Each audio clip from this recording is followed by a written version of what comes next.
Vêtus tous de leur toge, avocats et avocates, membres du barreau de Port-au-Prince ont manifesté pour protester contre l'assassinat du bâtonnier Montferrier d'Orval. Ainsi, ce jeudi 3 septembre marque le lancement d'une série d'activités que les avocats entendent poursuivre jusqu'à ce que l'enquête sur le meurtre du premier des leurs soit bouclée et que justice lui soit rendue. Cette marche aujourd'hui est le signe de réprobation de la profession, de la corporation, mais nous pensons que d'autres activités suivront pour que ce crime ne reste pas impuni. Tout aussi déterminé que ses collègues avocats, l'ex-bâtonnier Carlos Hercule se range du côté de ses pairs dans ce combat pour la justice.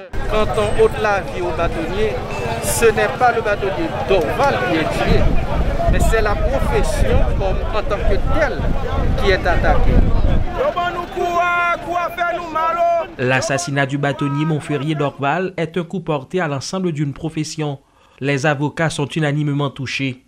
Et de maître Carlos Hercule à Napoléon Lauture, en passant par Bernard Gousse, le discours n'est pas différent. C'est comme si je t'ai frappé tout avocat. C'est comme si je t'ai dit que je voulais empêcher nous d'exercer la profession. Nous. Parce que la profession, nous, c'est parler pour les gens qui ne peuvent pas parler, c'est parler pour les gens qui n'ont pas de droit.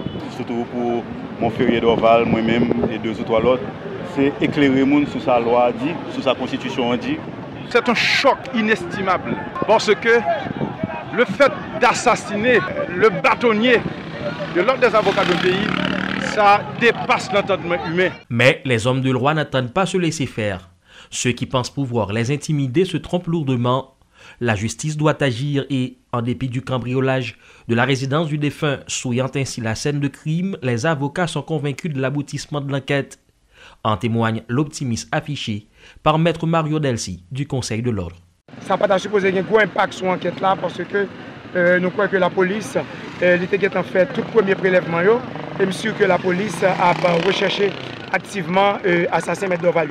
Cependant, l'optimisme et la vigilance vont de pair.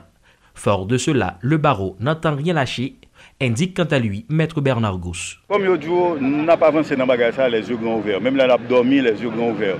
Ça veut dire que une commission d'enquête indépendante que le barreau a mis, c'est-à-dire qui pour coller dans le arrière central sous des CPJ, sous commissaire du gouvernement. De façon à ce que ne pas fait n'importe quoi, de façon à ce que pas sorti pour faire une vallée, ça ne voulait non plus. Parti de la ruelle Rivière où se situe le cabinet du défunt, les hommes en noir ont longé l'avenue La Martinière pour atteindre le siège de la Cour de cassation. Leur destination dans le cadre de cette marche pour protester contre l'assassinat du bâtonnier d'Orval. Jusqu'à cet endroit, la marche s'est déroulée pacifiquement. Mais parallèlement, des militants de l'opposition en ont profité pour semer le trouble en divers endroits de la capitale. Au moins un véhicule a été incendié, alors que d'autres ont eu leur pare-brise cassé.